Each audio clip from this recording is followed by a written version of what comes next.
우리가 읽은 말씀에 예수 그리스도께서 내게 먼저 1절 오래 참으심을 보이사. 오늘 오래 참으심을 보이사 이 제목으로 하나님 말씀을 받겠습니다. 우리가 때때로 뉴스를 보게 되면 길에서 갑자기 쓰러져서 죽을 위기에 처한 이런 사람을 지나가던 행인이 심폐소생술을 해서 살렸다, 이런 기사를 이제 접하게 됩니다. 남자분들 예비군 훈련 가게 되면은 이게 훈련 과정 중에 하나가 있죠. 교관이 얘기합니다. 요거는 잘 배워두시면 가족과 사랑하는 사람들 아주 요긴하게 쓰일 때가 있을 수도 있다. 여러분, 영적 심폐소생술이 영전 메시지입니다. 사랑하는 아버지 어머니가 소천하는데 옆에서 발만 통통 구르고 있는 거예요. 자기는 교회 20년 다녔어요. 30년 다녔어. 그런데 끝까지 복음 반대하고 이제 숨 넘어가는 그 부모님을 옆에 두고요, 뭘 어떻게 해야 될지 모르는 거예요. 어떻게 교인을 이렇게 만들어놨냐. 제가 너무 답답하니까 얘기하지 않습니까? 소천하시는, 돌아가시는 부모님에게 영전 메시지도 제대로 못할 정도의 그거면 그런 교회 뭐하러 다니냐. 여기 앞에 초등학교에 나가도요, 저 어디 교회 다녀요, 어디 교회 다녀요 하는데 애들이 영접이 안 돼 있어요. 그러면서요, 이게 어떻고 저게 어떻고 지금 그렇게 말할 상황입니까? 우리 지난주에 새생명 초청주일 통해서요, 우리가 영전 메시지의 정석을 딱 듣게 됐는데, 여러분 정말 익히고 여러분의 것으로 삼게 되기를 바랍니다. 우리는요, 이것만큼은 잘해야 돼요. 영전 메시지만큼은 확실해야 될 줄로 믿습니다. 그냥 예수님이 아니에요. 해방신학이 말하는 예수님, 자유주의가 말하는 예수님, 혼합주의가 말하는 예수님, 세상의 4대 성인 중에 하나인 그 예수님, 그게 아니고 그리스도이신 예수님을 영접할 때, 주는 그리스도시요 살아계신 하나님의 아들이시니다. 바요나 시모나 네가 복이 있도다. 여러분, 이 그리스도이신 예수님을 마음에 영접할 때요, 그때에 무슨 일이 벌어집니까? 세 가지 중대 문제에서 구원받게 되는 줄 믿습니다. 사람이요, 하나님을 버리고 떠났어요. 그래서 하나님은 인자하시고 하나님은 긍휼이 넘치시는데, 인간이 하나님께 반역해야 하나님께 원수짓을 하는 거예요. 하나님을 거역한 인생이요, 하나님을 상실한 마음이 되니까 허무가 찾아오죠. 사람이요, 허무한 사람들이요, 주로 한숨 푹푹 내쉽니다. 주로요, 허무한 사람들이 보면요, 술, 담배 여기에 빠집니다. 하나님을 상실한 마음이 있다 보니까요, 사람이 세상 이 죄악에 막 둘러 빠지는 거예요. 하나님을 찾으면요, 형상 있게 찾으면 우상을 찾고, 하나님의 형상 없게 찾으면요, 미신적인 막 신앙을 가지는 거예요. 여러분, 교회에 나와서 미신적 신앙 가지지 마시기를 바랍니다. 미신과 참된 신앙의 차이는 뭐냐? 미신은 나를 위해서 신을 막 이용하는 거예요. 참된 신앙은 하나님 앞에 엎드리는 겁니다. 하나님의 뜻을 받드는 것입니다. 이러한 상태에 하나님께 원수되어 있고 완전히 허무한 심령을 끌어안고 하나님을 상실한 마음을 뭘로 채워봐도 안 채워지는 거예요. 그러면서 하나님을 찾으면 저주받고 하나님만 찾으면 재앙 터지는 이러한 상황 속에서 그리스도이신 예수님을 듣고 영접하게 되면 하나님의 자녀가 되는 것이다. 영접하는 자 곧 그 이름을 믿는 자들에게는 하나님의 자녀가 되는 권세를 주셨으니, 여러분, 이 예수님을 영접할 그때에 하나님의 자녀가 되는 겁니다. 죄짓지 마라, 죄짓지 마라 얘기하는 것도 물론 필요하지만, 여러분, 죄 지을 이유가 없도록 해주는 것이 중요한 줄 믿습니다. 사람이요, 심령이 하나님으로 만족이 확 되면요, 죄 지을 이유가 없어요. 심령으로 확 만족이 되면요, 어떻게 되냐? 세상 유혹거리가 지나가도요, 저 영적으로 문제가 있구나, 진짜 하나님이 필요하구나, 이렇게 보이게 되는 것입니다. 유혹을 받는 게 아니고요. 도리어 기도하게 되는 줄로 믿습니다. 사람이 그리스도이신 예수님을 나의 구주로 영접하는 그때에 죄의 종이었던 사람이 의의 종으로 바뀌게 됩니다. 막 방종하고 살았잖아요. 죄의 쾌락을 쫓아 살았죠. 근데요, 죄의 권세가 무너지는 역사가 그때 일어나게 되는 거예요.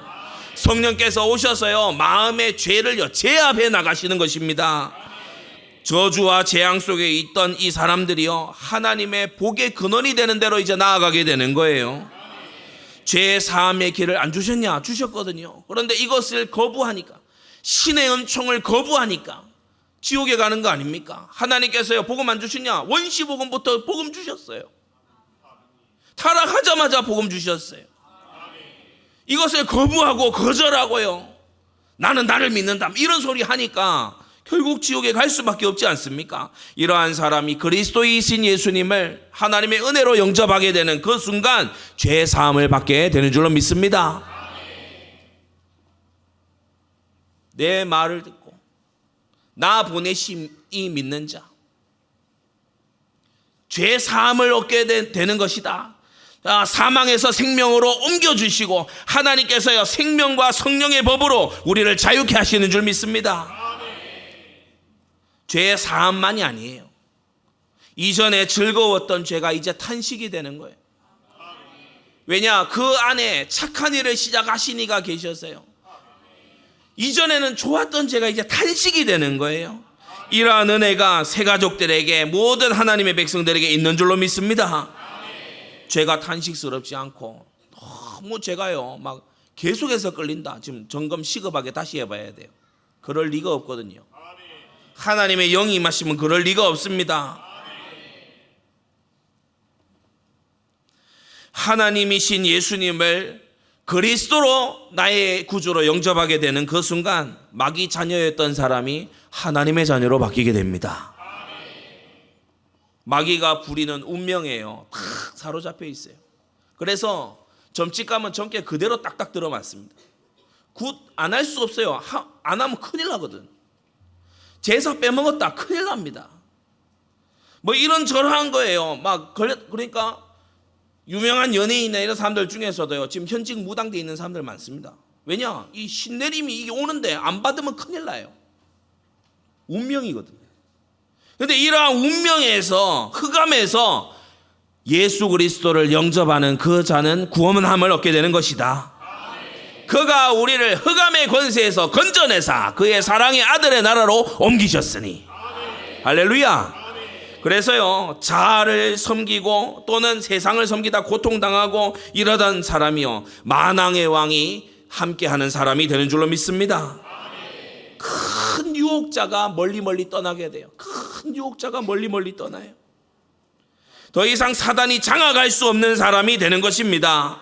그리스도이신 예수님을 우리는요, 그냥 믿음이라 그러니까 뭐 아무 종교나 믿음을 가지고 살면 좋지, 불신자들 전도해 보면요 그런 얘기 은근히 한 사람들 많습니다. 뭐라도 믿고 살면은 좋지. 근데요, 그거 명확하게 해줘야 돼요. 뭐라도 믿는 게 아니에요. 우리는 증거 가지고 믿는 겁니다.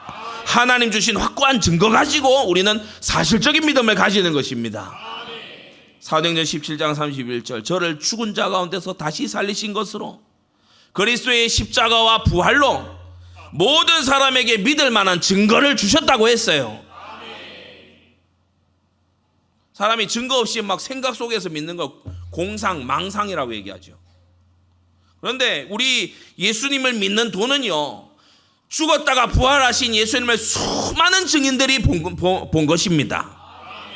그래서 이 믿음, 에베소 3장 17절, 이 믿음으로 말미암아 그리스도께서 너희 마음에 계시게 하옵시고, 그리스도이신 예수님이 하나님의 자녀되는, 죄를 사함받는 만왕의 왕이 내 안에 오셔서 저 세상 힘을 쫓아내시는 그 생명의 능력으로 영접하는 자 속에 와서 거하신다.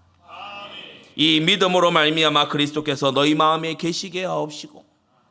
여러분, 이게 구원인 줄로 믿습니다. 그리스도께서 우리 마음에 계시면 에스겔 36장 어떻게 된다 했습니까? 새 영을 너희 속에 뒀는데 새 마음이 우러나게 되는 줄로 믿습니다. 너희 육신에서 굳은 마음을 제하고 여러분 진짜 거듭난 사람은요 마음이 완고하지 않아요. 정말 거듭난 사람은요 겸손한 마음이 됩니다. 정말 거듭난 사람은 하나님 말씀을 딱 들고 책망 듣잖아요. 맞아, 고쳐야 돼. 맞아, 나는 새로워져야 돼. 맞아, 내 생각을 뜯어 고쳐야 돼. 맞아, 나는 지금 사랑하는 게 틀려먹었어. 맞아, 나는 너 하나님하고 지금 거리가 벌어졌어. 이 거리를 좁혀야 돼. 하나님과 난 가까워져야 돼. 나 지금 세상에 막 유혹에 내가 지금 넘어갈 뻔해서 큰일인데 하나님께서 나를 바로 잡아주시니까 얼마나 감사한가. 거듭나지 못한 사람은요 책망을 들으면요 니나 잘해라, 내 상황 대봤냐, 막 튀어요. 거듭나지 못하니까. 그 안에 성령께서 말씀을 받아서 적용시켜 주시는 성령께서 안에 계시니까. 그래서 거듭나지 못한 사람한테요 교훈 책망 바르게 함 의로 교육은요 곤욕 중에 곤욕입니다. 너무 힘이 드는 거예요. 그러나 거듭난 사람에게는 이 말씀이 송이꿀보다 더 달도다. 할렐루야. 송이꿀보다 더 달아요. 너희 육신에서 굳은 마음을 제하고 부드러운 마음을 줄 것이며 또 내 신을 너희 속에 두어 너희로 내 율례를 행하게 하리니. 할렐루야. 그래서 마음을 새롭게 해서 행동을 바꿔주신다. 인간은 때를 선택할 수 없습니다. 사람이 뭐 우주 로켓도 발사하고 저 DNA도 발견하고 뭐 그렇게 하니까 인간이 뭐 되는 줄 알죠. 인간은 때를 선택할 수가 없어요. 태어날 때를 선택해서 태어난 분 있습니까? 죽을 때를 선택할 분 있습니까? 인생은 만나는 연속인데 만날 때를 선택할 수 있습니까? 저는요 뭐 언제 만나자 그래서요 펑크난 적이 한두 번이 아니에요. 또 제가 또 피치 못하게 야 이번에는 못 보겠다 이런 적도 많아요. 약속을 인간끼리 했는데 이게 안 돼. 만나지지가 않아. 헤어질 때도 선택할 수가 없어요. 헤어질 때도. 그런데 가장 중요한 때 아까 얘기한 거듭날 때를 선택할 수가 없어요. 거듭날 때를. 인간은 이 때를 선택할 수 없어요. 그래서 우리 성도님들 중에는 고륙지친의 구원을 두고서 고륙지친의 거듭남을 두고서 시편 89편의 말씀처럼 외치고 기도하는 분들이 있습니다. 제가 확장 고륙지친 기도 모임 그거 보니까요 간절히 기도해요. 그 기도가 이러한 가슴의 기도 아닙니까? 여호와여 언제까지니까? 언제나 이 우리 가족이 구원함을 얻을 수가 있겠습니까? 베드로서 3장에는 우리에게 이렇게 권면합니다. 사랑하는 자들아 주께는 하루가 천년 같고 천년이 하루 같은 이 한 가지를 잊지 말라. 아멘. 주의 약속은 어떤 이의 더디다고 생각하는 것 같이 더딘 것이 아니라 성경이 우리를 알아요. 주의 약속이 더디다고 너희가 생각하고 있지. 근데 그게 아니야. 어떤 이들이 약속이 잘 아니에요. 주 예수를 믿으라 그리하면 너와 내 집이 구원을 얻으리라. 이게 왜 아직 안 이루어질까? 너희의 생각하는 것처럼 더딘 것이 아니라 오직 너희를 대하여 오래 참으사 아무도 멸망치 않고 다 회개하게 이르기를 원하시느니라.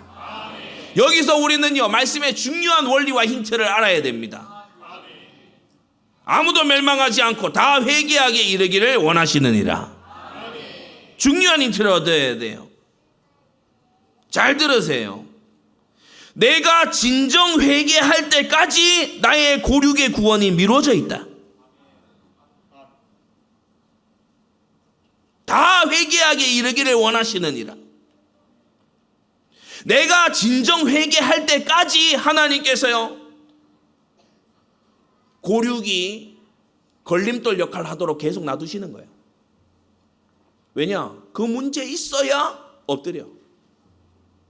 그러한 갈등이 있어야 하나님을 찾아. 그러한 어려움이 없으면 하나님과 멀리 갈 그런 게 너무 강해. 그런 곤란함이 없으면 교만할 거니까. 의시될 거니까. 모든 것 다 하시는 선하신 하나님께서 참으시는 거예요. 오래 참으시는 거예요. 아무도 멸망치 않고 다 회개하게 이르기를 원하시기 때문에 택자 모두가 구원 가운데로 들어오기를 우리보다 훨씬 더 원하시는 하나님께서 기다리고 참으시는 중이다. 여러분, 하나님을 바르게 알게 되고 여러분 회개에 속히 이르게 되기를 바랍니다. 다 회개하기에 이르기를 원하고 계신다. 회개에 빨리 이르러야 돼요. 고질적인 죄 버려야 됩니다. 숨겨져 있는 죄 버려야 됩니다. 언제까지 교만할 겁니까? 주 앞에서 겸손하시기를 바랍니다. 교회들 가운데 악하고 음란한 세대라 그랬잖아요. 이 음란, 음행죄 이런 게요, 지금 한국 교회를 엄청나게 괴롭힙니다.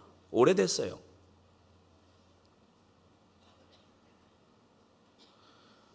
그런데 심지어 몇몇 사람들 중에 교회 청년이 교회 청년과 이 혼전의 이 선을 넘어버려요. 제가 이게 보니까 참 용감무쌍하다. 하나님이 두렵지 않은가? 하나님이 두렵지 않더냐?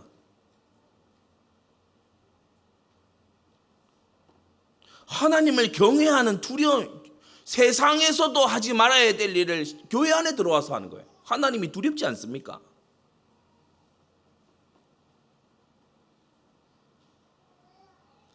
회개하기에 이르러야 됩니다.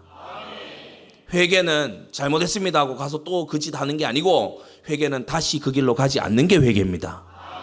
돌아서는 것이 회개입니다.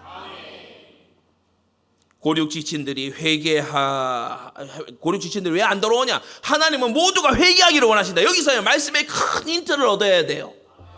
하나님 지금 고륙을 충분히 오늘도 건지실 수 있는, 오늘이라도 주님께서요 구원하실 수 있는 하나님이신데 왜 이걸 참고 계시냐, 미뤄두고 계시냐? 그 키는 여러분 자신 속에 있습니다. 하나님의 그때를 기다리고 소망하시기를 바랍니다. 하나님의 타이밍은 정확합니다. 오늘 16절에 바울에게 먼저 1절 오래 참으시를 보고 있사, 사도행전 9장 다메섹 도상에 바로 그때에 하나님이 이 바울에게 자신을 나타내시면서 긍휼을 베푸셨죠. 그 목적이 있다. 그 까닭은, 오늘 그렇게 얘기하죠. 그 까닭은 세 가지로 말씀을 우리가 정리하겠습니다. 첫째,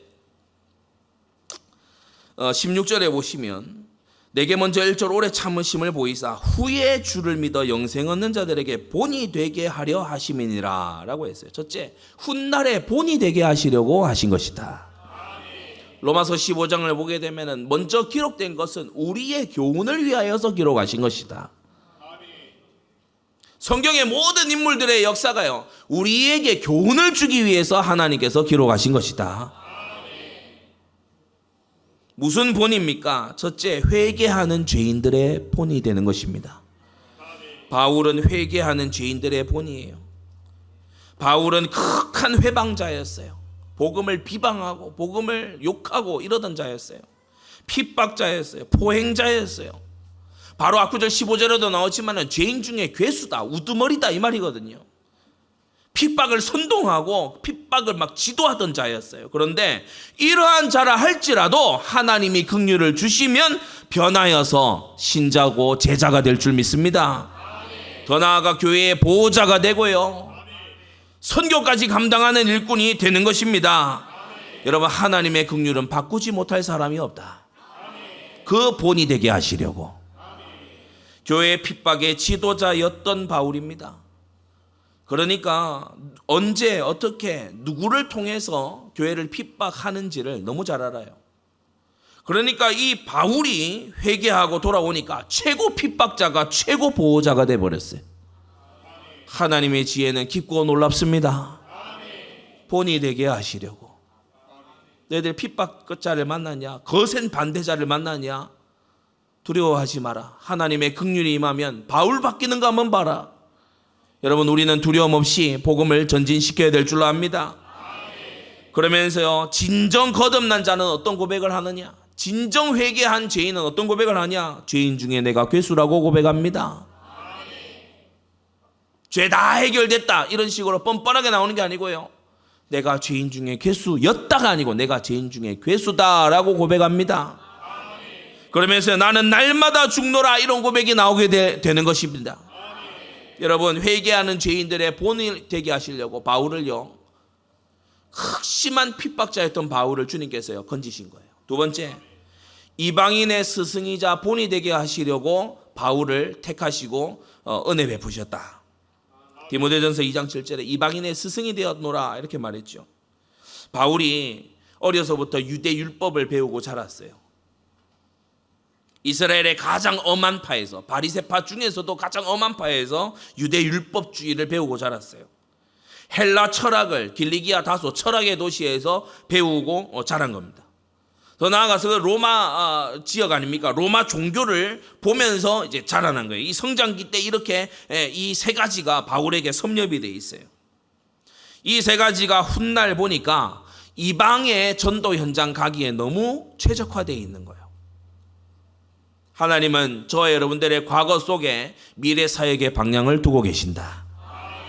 사도행전 9장에 그래서 하나님이 아나니아에게 미리 알려주시죠. 이 사람은 내 이름을 이방인과 임금들과 이스라엘 자손들 앞에 전하기 위하여 택한 나의 그릇이다 라고 하셨어요.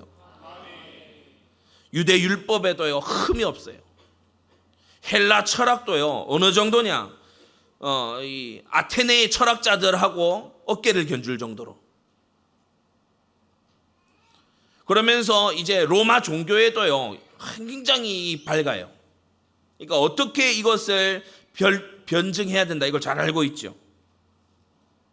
이렇게 똑똑하고 배경 좋고 이러다 보니까 고린도서 12장 7절 너무 자고하지 않게 하시려고 하나님이 육체에 질병을 허락하셨어요. 육체에 가시고 사단의 사자를 주셨으니 이는 나를 쳐서 너무 자고하지 않게 하려 하십니다 라고 했습니다. 사람이 많은 것에서 구원받아야 되지만 교만해서 구원받아야 돼요. 많은 것에서 구원받아야 되지만 여러분이 거만해서 구원받아야 됩니다. 교만한 마음은 넘어짐의 앞잡이라고 했어요. 교만은 패망의 선봉이라고 했어요. 사람이 아무것도 아닌 거 가지고요, 우리가 수요 예배 때도 말씀 받았죠. 높은 산도 교만하지만 작은 산 봉우리 그것도 교만해요. 뭐 많이 가진 사람도 교만할 위험이 있습니다. 그런데 별 볼 일 없는데 교만해요. 사람은 그렇거든요. 모든 죄의 바탕이 되는 교만. 하나님께서 이 교만으로부터 바울을 지키신 거예요. 질병을 딱 넣어놔서 지키신 거예요. 하나님의 은혜입니다. 여러분, 바울에게 있었던 질병이 하나님의 은혜입니다. 내 은혜가 네게 조카도다. 여러분, 성경적으로 사고와 생각을 완전 고치시기를 바랍니다. 병 없이 교만한 게 저주입니다.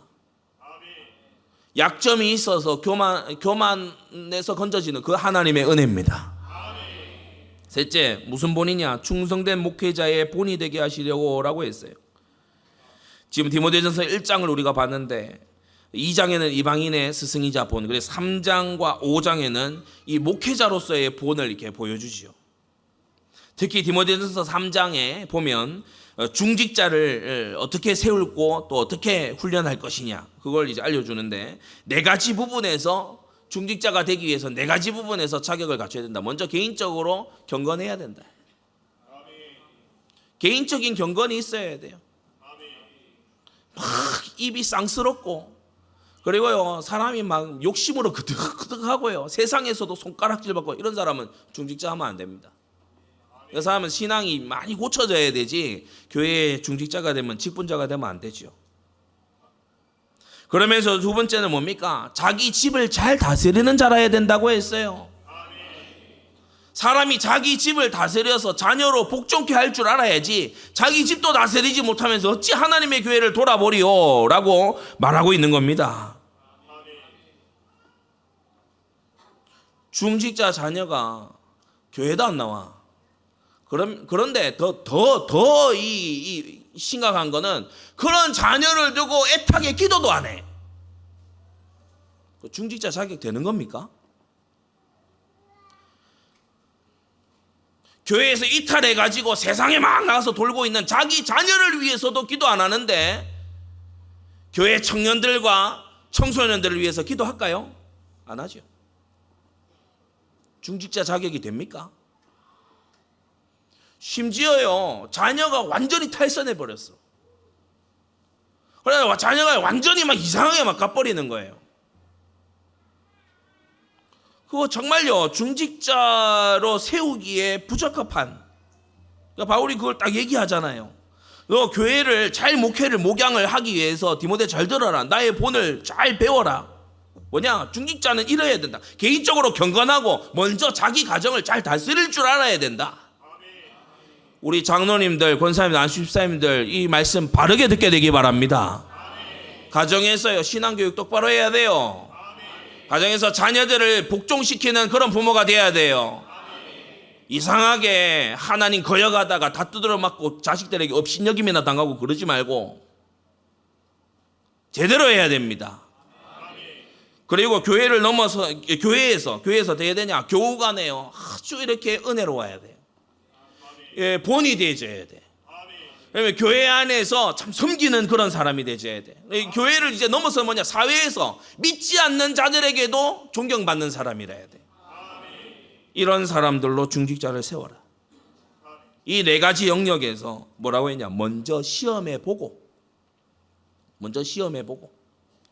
죄의 유혹 앞에서는 어떻게 하는지, 또 가정에서는 어떤지, 불효막심하게 막 그렇게 하는 그런 종자는 아닌지 시험해 보고. 사람을 시험합니까? 예, 성경에서 사람 시험하라 그랬습니다. 하나님 말씀에 먼저 시험해 보라 했습니다. 막 이런 훈련 이런 거 막 다 살펴보고 그리고 뭐 이렇게 하는 겁니까? 당연히 그렇게 해야죠.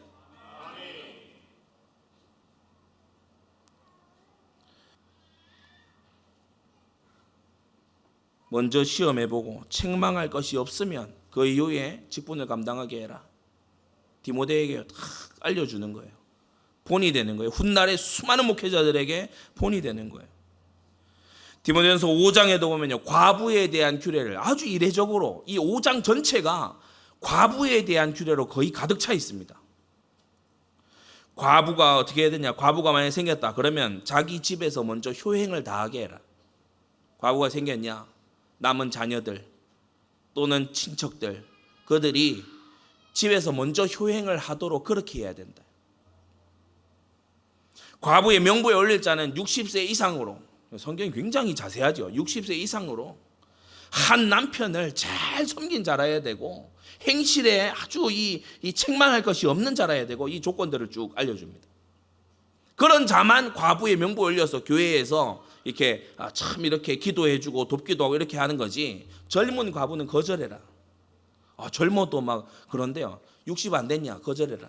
젊은 과부는 안 된다. 젊은 과부는 안 돼. 거절해라. 그러면서 디모데전서 5장에 뭐라고 합니까? 이는 교회로 짐지지 않게 하려 하는 것이다. 여러분, 교회가요, 과부들 보는 과부촌에 무슨 그겁니까? 교회가 과부와 고아를 돌보는 무슨 특별 어떤 기관입니까? 아니면 교회는 전도와 선교의 구령기관입니다. 교회에 관심을 돌리려고 하지 마세요. 이런저런 다양한 활동들 물론 필요합니다만 우리는 전도와 선교를 주로 감당해야 돼요. 그런데 이 주로 감당해야 되는 전도와 선교에 관심 안 두고 어디에 관심을 두고 있는 겁니까? 잘 다스리는 장로를 존경할 자로 알되, 말씀과 가르침에 잘 다스리는 장로를 배나 존경할 자로 알되 말씀과 가르침에 수고하는 자들을 더할 것이니라. 존경에 차등을 두라고 분명히 말씀하고 있습니다. 죄를 짓지 않도록, 성도들이 죄를 짓지 않고 교회가 죄의 물결, 음풍, 욕심에, 세상 정욕에, 세상 관심사가 막 들어와서 교회 안에서 다단계 짓이나 하고 막 그런 거 차단해라. 그런 거 하지 않도록 해라. 아무에게나 경솔하게 안수해가지고 그 사람 의시되게 만들고 그런 거 하지 마라. 본이 되고 교훈이 되는 거예요.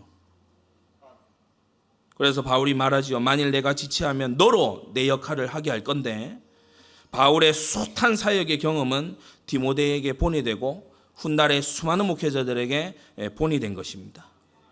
여러분, 지금 교회다운 교회가 극히 드뭅니다. 지상 명령을 하는 교회 세우는 교회가요, 극히 소수입니다. 특히 서울이 그래요. 한 몇 가지 교회들로 쫙 분류가 되어 있어요. 그러니까 현장 알아야 된다니까요. 어떤 교회는 겉보기에 번지르르 합니다. 근데 분열의 영이 역사에서 어떠냐? 막 중직자 자녀 절반 이상이 다 이혼에 치였어요. 그러니까 이거를 어떻게 이제는 얘기를 못할 정도로 그냥 다 이혼해서 다 막 상처다 이러면서 앉아 있으니까 얘기를 못할 정도. 이혼하는 것을 미워하노라 이 말씀 도저히 못 꺼내요. 분열의 영이 역사하는 거예요. 왜냐? 그 교회의 목사님이 아들하고 싸워요. 그 교회 목사님이 아들하고 법정 소송 가요. 그러니까 이게요, 흐르는 겁니다. 가정은 이혼하고요. 그 교회에서 분열해가지고 분열해가지고 나온 그 교회는 또 어떻게 되는지 압니까? 그 용역 깡패들이 와서 지킵니다. 제가 그 교회에 있길래 가서 이제 한번 들여다보려고 갔는데요. 문신 이렇게 하는 애들이 나와가지고 어디서 왔냐 이러는 거예요. 그래서 가겠다고. 저는 그린 게 아무것도 없잖아요. 뭐 그쪽에서 그림 보여주면 나도 보여줘야 되는데 나는 그린 게 없으니까. 지금 그 꼴입니다. 겉으로 볼 때 멀쩡해요. 그런데 속이요, 막 그래요. 세상이 걱정할 정도로. 세상이 지나가면서 저 교회 저 큰일이다 이렇게 걱정할 정도로. 또 어떤 교회는 어떠냐? 서로 잘 지내는데 보면 종교 통합합니다. 뭐 사랑이 넘치는 것 같은데 보면요, 하나님은 차별 없이 사랑하신다 뭐 이런 소리 하고요. 어떤 교회는 고상해 보이는데 자유주의 알미니안 신학 이런 거 하고 있어요.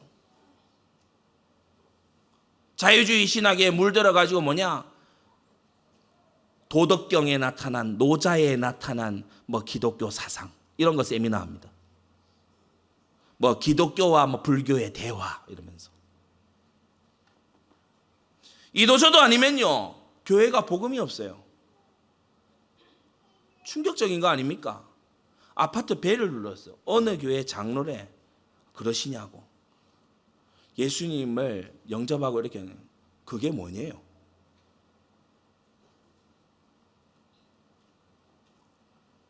우리 여기 지금 앞에도요, 초등학교 나가면 당장에 교회 다니는 애들 중에 영접된 애들 별로 없습니다.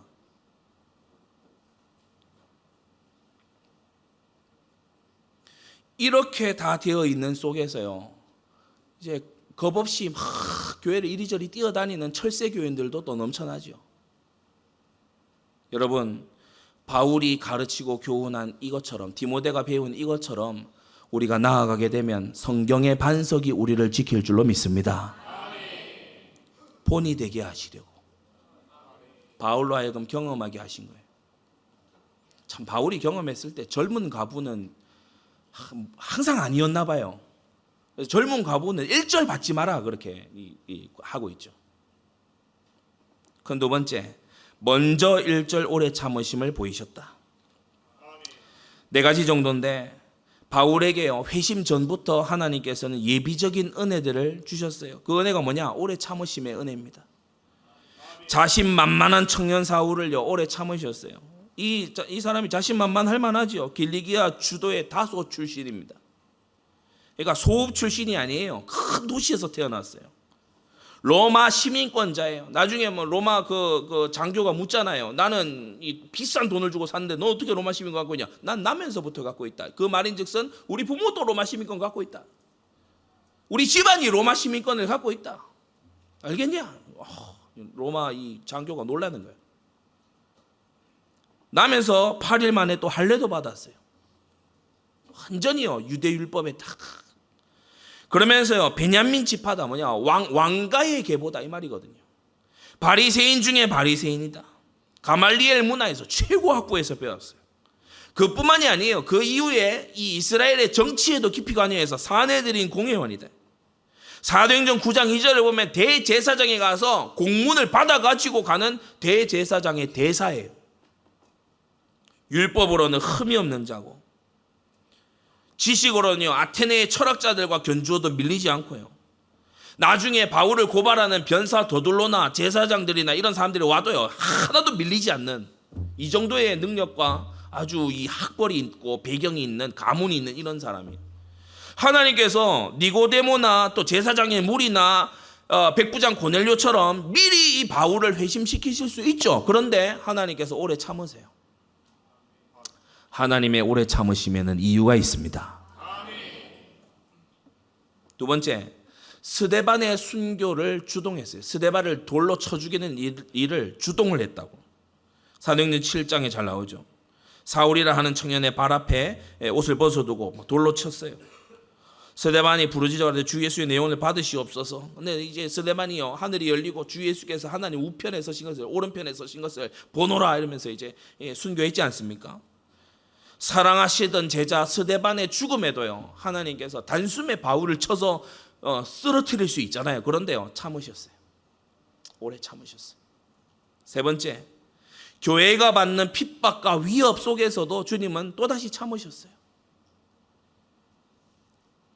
우리 주님은 오래 참으시는 사랑의 주님입니다. 사도행전 8장 사울이 교회를 잔멸할 때 하나하나 찾아내서요, 막 제거를 해나가는 거예요. 각 집에 들어가 남녀를 끌어다가 옥에 넘기고요. 대강하는 게 아니에요. 아주 철두철미하게 각 집에. 그래서 사도행전 9장 1절에 보면 주의 제자들을 대하여 여전히 위협과 살기가 등등하여 막 이제는 외국까지 찾아가가지고 핍박을 하려고. 이때의 다메섹 도상에서 드디어 하나님의 때가 되어서 사도행전 9장 4절 큰 밝은 태양빛보다 더 밝은 빛으로요, 이 바울이 그만 쓰러진 거예요. 사울아 사울아 누구십니까? 나는 네가 핍박하는 예수다. 여기서 모든 게 바뀐 거예요.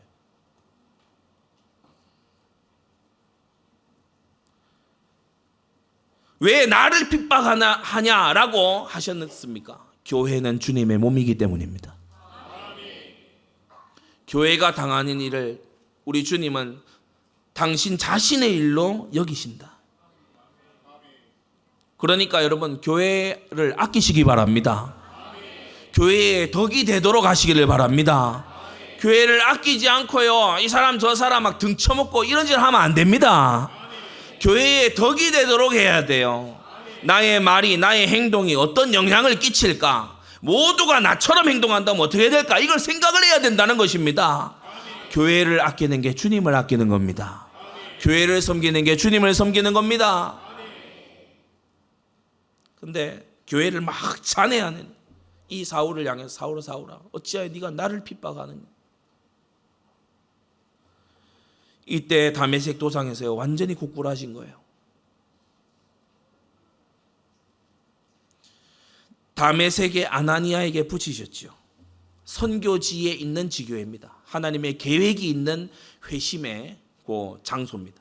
선교지에 있는 중직자에게 이 붙이셨어요. 바울을 딱 붙이셨어요. 이 바울이 눈이 먼 채로 이렇게 의지해서 가게 됐죠. 이후에 이게요, 계속 안질이 계속 남아 있어요. 하나님이 그의 눈을 거의 멀게 해야, 편지를 쓸 때도 대서하는 더디오가 불러주면 받아 쓰고 그렇게 했죠. 그러니까 그의 눈을 거의 멀게 해야 주님이 치셔야만 비로소 멈출 고집과 교만이 바울에게 있었던 거예요. 여러분, 하나님은 실수하지 않으십니다. 하나님이 그렇게 하신 데에는 이유가 있어요. 사역자들이 생각해야 될 건요, 여러분이 어줍잖은 아주 죄인들끼리의 긍휼 자비심을 마구 부리지 마시기를 바랍니다. 오죽하면 하나님이 그렇게 하셨을까? 우리 이 부분을 생각해야 돼요. 갈라디아서 1장에요, 그 후에 3년 만에 유대에 예루살렘에 올라갔는데 유대에 있는 교회들이 나를 얼굴로 알지 못하고, 2장 1절에 14년 후에 내가 다시 예루살렘에 올라갔다 그랬어요. 그래서 앞에 3년, 뒤에 10년, 그래서 횟수로 14년이 지난 이후에야 이 바울이 다시 이 교회사에 등장하게 되는 걸 보게 됩니다. 유대 교회들이요, 인정을 안 하고 받아주질 않는 거예요. 왜냐? 스데반 죽인 놈이다 이거죠. 그러니까 배쳐가는 거예요. 그래서 어쩔 수 없이 아라비아로 가서 3년 있다가 고향 다소로 내려가서 10년을 머물렀어요. 거기서 뭐 아무것도 안 했냐? 그건 아니에요. 거기서도 다름질을 해왔다라고 바울이 스스로가 말하고 있어요. 거기서도 무언가를 했어요. 그런데 성경이 기록 안 해요. 이때 아라비아 3년, 다소 10년은요, 급격하게 유대화되어 가던 교회를 세계화할 수 있는 준비하는 시간이었습니다. 하나님은 당신의 택한 백성의 그 인생의 1분 1초도 허비하지 않으십니다. 어려움 가운데 있습니까? 고난 가운데 있습니까? 너무나 쫓기는 가운데 있습니까? 하나님의 연단입니다. 준비시키시는 하나님입니다. 어려움 가운데 있습니까? 나중에 그 어려움에 속한 많은 사람들을 돕게 될 것입니다. 보게 하신 것이 있습니까? 나중을 위함입니다. 여러분, 참음으로 인내의 결실을 이루게 되기 바랍니다. 때가 되니까 바나바가 다소에 찾으러 갔어요. 안디옥에 데려와서 사도행전 11장 이제 또 13장부터 본격적인 사역에 돌입하는 거예요. 그래서 마지막 세 번째, 본이 되게 하려 하심이다 라고 했으니 우리는 본받아야 됩니다. 본이 되게 하려 하심이다 라고 했으니 이 말씀을 이루려면 우리는 본받아야 됩니다. 첫째, 오래 참으시는 주님을 본받으세요. 주님의 오래 참으심을 본받으세요.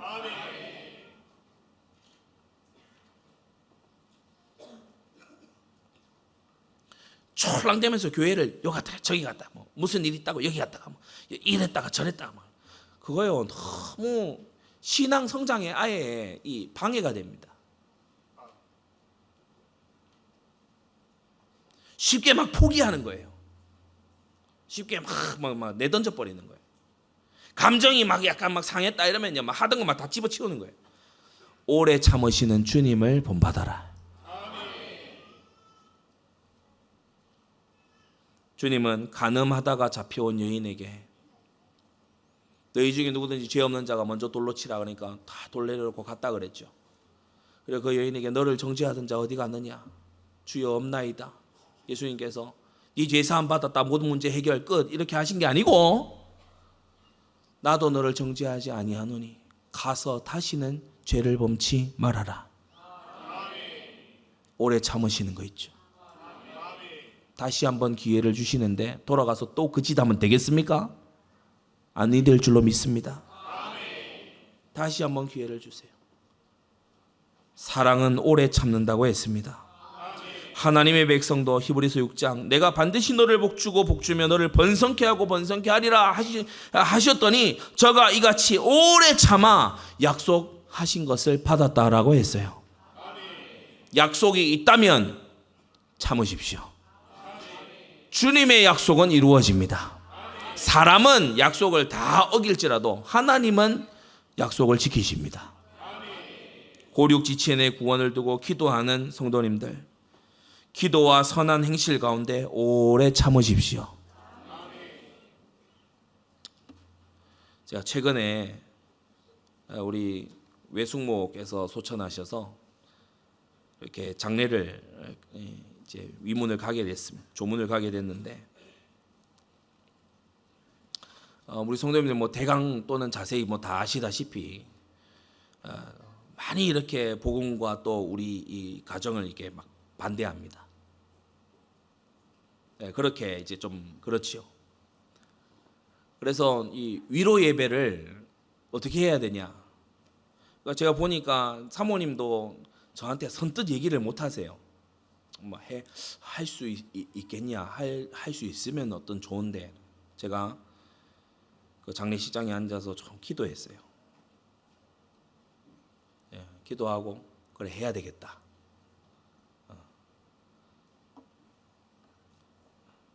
그래서 위로 예배를 이렇게 하는데 우리 외삼촌이 나중에 우리 그 홍 집사님 통해서 얘기 듣게 됐어요. 그렇게 앉아서 예배 때 계신 게 처음이랍니다. 그래서 복음을 전하게 됐죠. 참 예전에 비해서요 많이 달라졌어요. 하나님의 은혜의 때가 다가오고 있습니다.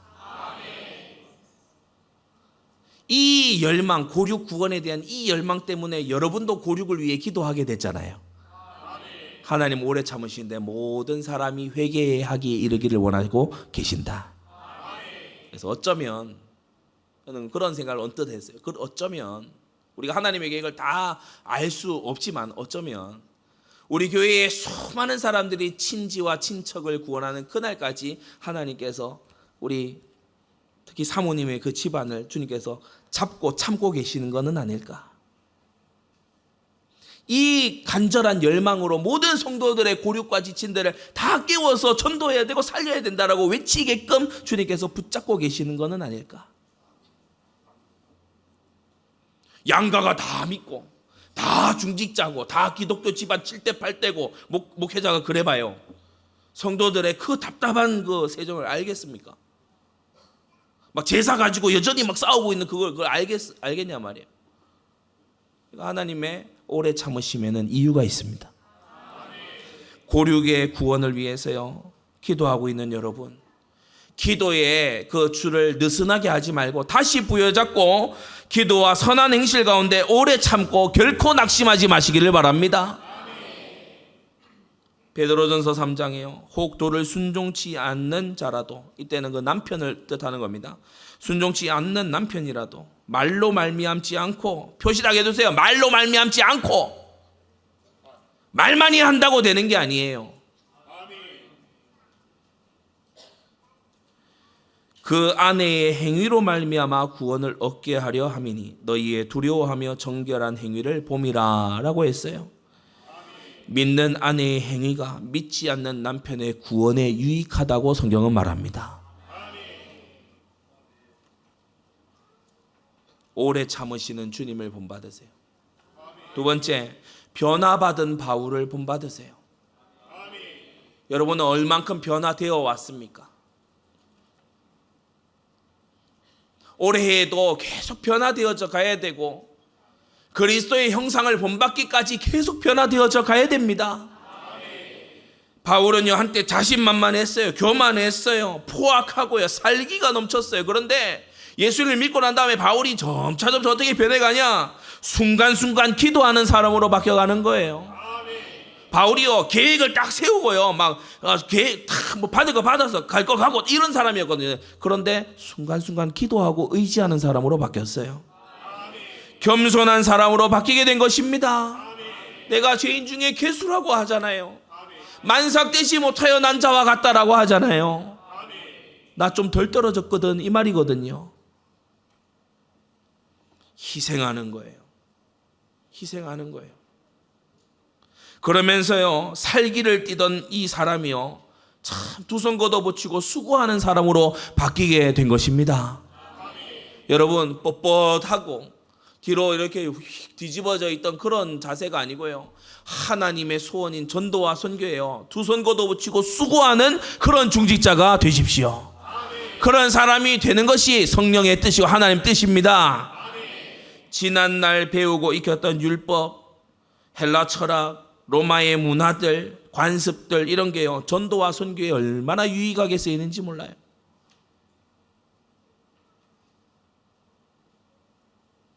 그래서요 변증할 때도 유익하고요 핍박자를 다 도망 다니는 것도요 기가 차게 도망을 다니고 이런 일이 있는 거예요.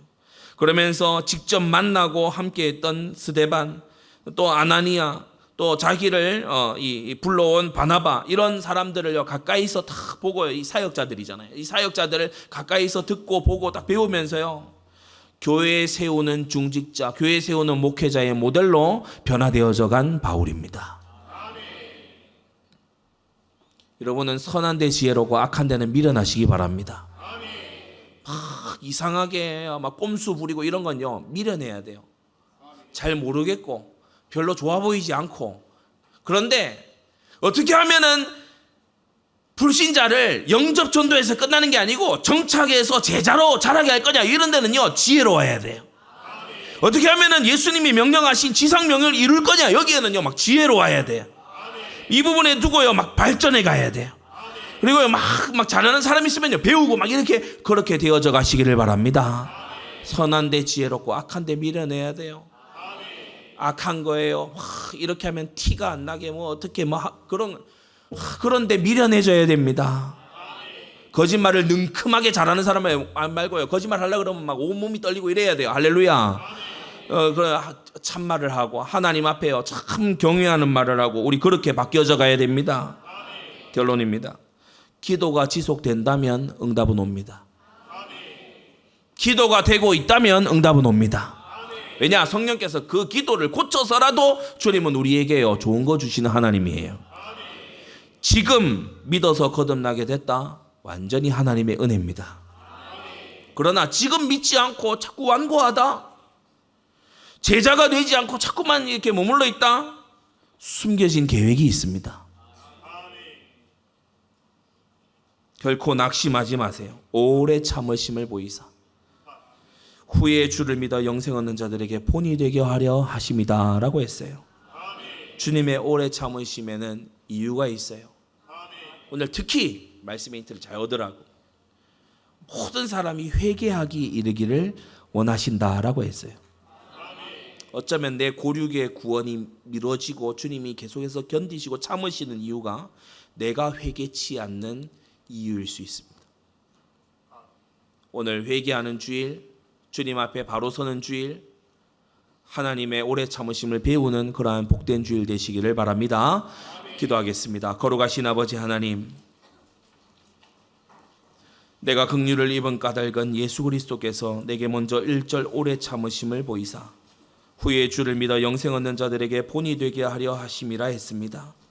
이 말씀 안에서 우리가 고륙을 향한 우리의 사명을 향한 또 아버지 우리에게 맡겨진 사명을 향한 귀중한 교훈을 얻게 하여 주시옵소서.